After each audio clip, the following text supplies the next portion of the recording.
है। मन बुद्धि चित्त अहंकार।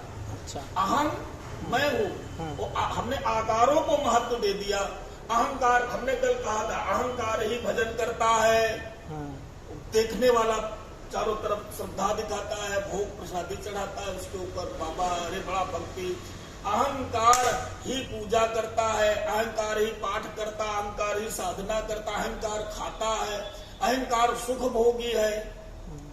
जो हमने आकारों में अपने को फंसा लिया, ये पत्नी, ये पुत्र, ये घर, ये मैं हूं, ये ड्यूटी है, ये आकार संसार के, उनको सत्य, बिल्कुल सत्य मानी लिया है। इसको कहते मैं ये हूं, मैं वो हूं, मैं ये हूं। अब आकारों में, चारों तरफ आकारों में फंसा लेना ही अपना अहंकार है, तो ये भी झूठा है। मन उसी में घूमता रहता है, मन हमारे बस में, मन किसी के बस में नहीं। मन हमारा, ये चारों जो अंग है, ये हमारे हजारों हजार जन्म के साथी हैं, ये कभी हमसे दूर नहीं होते। बुद्धि के द्वारा व्यवहार किया जाता है, ऐसे रास्ता चले तो ये चीज मिल जाएगी, वो करे तो वो खुश हो जाएगा, ऐसे होता तो ये हो जाता है। बुद्धि पूर्वक हम विचार करते हैं, घर बनवाना है तो किस प्रकार से कम पैसे में कैसे हिसाब, इसमें जो काम करती है वो बुद्धि है ना। और चित्त हमारा शांत रहता है। चित्त हमारा शांत किसका रहता है? चित्त की अवस्थाएं हैं, ये विज्ञान है, ये शास्त्र है। क्षिप्तावस्था, विक्षिप्तावस्था, निरुद्धावस्था और मूढ़ावस्था। तो ये चारों अवस्थाएं चित्त की हट जाए, केवल प्रशांत चित्त, जैसे सागर, प्रशांत महासागर होता है, उसमें लहरें नहीं ज्यादा होती। प्रशांत इसीलिए उसको कहा गया है कि बिल्कुल शांत जल, उसमें लहरें नहीं होती। तो साधु का जो चित्त होता है, जो अंतर्मुखी है, उसका चित्त बिल्कुल शांत रहता है, उसमें लहरें नहीं होती। फिर भी किसी ने कोई वचन कहा, यानी कोई खिड़की उठा के ढीला फेंक मार दे, तो एक साथ हजारों लहरें, तरंगे उठती हैं। तो हजारों विचार हमारे अंदर आते हैं।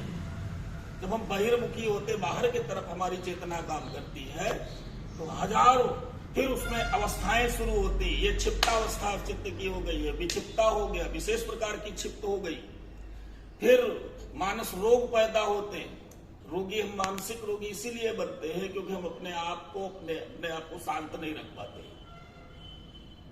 नींद ना आना, फिर वो शरीर पर रोग दिखाई देते हैं जो मानसिक रोग है। अतिशय क्रोधी आदमी, इस प्रकार के रोग उसके अंदर होंगे। चिढ़ुआ आदमी, अतिशय लोभी आदमी जो होगा, उसके घुरघुराहट होगी, कफ होगा, खांसेगा, घुर्राएगा, अक्सर ये मूल उसको होगा। अहंकारी आदमी, वो अपनी अच्छाइयों को खाता है, अपनी अच्छाइयों का बखान करना चाहता है, अहंकारी। तो चित्त में कई जन्मों के जो घटनाएं होती है अंकित रहते हैं, उस पर, चित्त के पटल पर चित्रित रहते हैं। तो कालांतर में कोई घटना वैसी जैसी मिलती है तो हम स्वप्न में चले जाते हैं, वो सारी घटनाएं हमारे स्वप्न में हमको आभास कराती है ना। तो ये चार अंगों को ठीक से अगर समझ लिया जाए, जिसमें संसार भरा है, और इसीलिए इसको जीव कहते हैं। ये चार अंग उसको, इस आत्मा के पास होने के कारण इसको कहते हैं जीव आत्मा। वरना आत्मा को न कोई शरीर लेना है, न कोई शरीर, न मरता है, न कभी जीता है। यही ये चार संसार है। इसीलिए प्रेत बनता है, फिर उसके कर्म होते हैं, फिर ये क्रिया काष्ठा होती है, फिर अगले जन्म का कारण भी। अब आप समझो कि उस दिन हमने जो चर्चा की थी कि जो जीव आत्मा है, उसको कितने कितने प्रोसेस से हो करके तब दूसरा शरीर मिलता है। चाची बहुत ठीक से समझना, बोलना नहीं। जब जैसे ही हमारा शरीर छूटा तो उसके बाद हम व्यापक रूप से हो गए।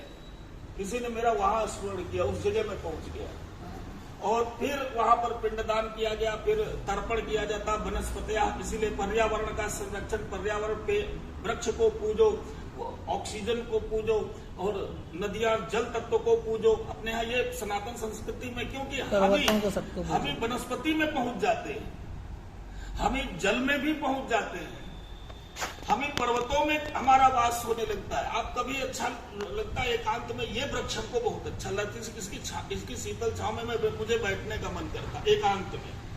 जब कभी भी हम अलग होते हैं, हमें वो वृक्ष बहुत सुंदर लगता है, उसकी याद आती है। तो हम कभी वृक्ष के रूप में होते हैं, कभी अन्न के रूप में होते हैं, मरने के बाद में जो हम अन्न लेते हैं तो उसमें वो जीवात्मा का प्रवेश मेरे अंदर जा रहा है। कई प्रकार की आत्माएं या जो भी हमारे घर का है, उस अन्न के द्वारा उस जो ये जितना भी भोज्य पदार्थ है उस रूप में वो हमारे गर्भ में, माताओं के गर्भ में, उससे रज और वीर्य का निर्माण हुआ। उस रज और वीर्य में वो आत्मा पहुंची, फिर उसके बाद में गर्भ में उसको आकार मिला जो सत्य है, जो लगता नहीं यही सत्य है। आकार उसको दिया गया, आकार का वो क्षेत्र है, वहां पर वो बच्चा बना, ठीक है ना। अब ये आकार जो शरीर मिला है, इसके पहले कितने प्रोसेस से उसको, हजारों प्रोसेस से गुजरना पड़ा है उस जीवात्मा को। वही नरक है, उसको चक्की में पीसना पड़ा, फिर दांतों के, फिर आग में उस रोटी को भूनना पड़ा। उसमें और कोई नहीं, उसमें केवल जीवात्मा, यानी लिविंग सेल्स जिसको कहते हैं, जीवाणु जिसको कहते हैं, उसको अपनी भाषा में कहते हैं भाई ये शरीर की रक्षा करने वाले। और फिर उसको कपना पड़ा, फिर दांतों के नीचे चबाना पड़ा, फिर पचना पड़ा, फिर तत्व के रूप में, वीर्य के रूप में मनुष्य के शरीर में पहुंचा, माताओं के रज के रूप में पहुंचा। फिर एक रासायनिक प्रक्रिया ऐसी हुई जिसके द्वारा उस जीवात्मा को मां के गर्भ में आकार मिला, दोबारा जन्म हुआ, इसको इस भाषा में कह सकते हो। ये सब क्यों होता है? क्योंकि उसके पास अपना मन है, उसकी अपनी बुद्धि है, उसका चित्त है, उसका अहंकार है, और इन्हीं में चार चीजों में उसका, और इन चारों को जो चीज जो हम है इनसे चारों से अलग है, इनको देखने वाले। आप मन को रोक नहीं सकते, मन को देखना शुरू कर दो। अब अभी आपको पता नहीं चलेगा, मन आपका दिल्ली गया, वो आप दिल्ली में हो गए, तो उसको जाने दो, आप उसको देखो अभी ये जाएगा, अभी देखना थोड़ी। इसी को कहते हैं ये ध्यान धारणा और समाधि। समाधि का मतलब वो न आधि में न किसी के, यानी डिस्कनेक्ट हो गए, न सुख में न दुख में, बीच में, मध्यम मार्ग।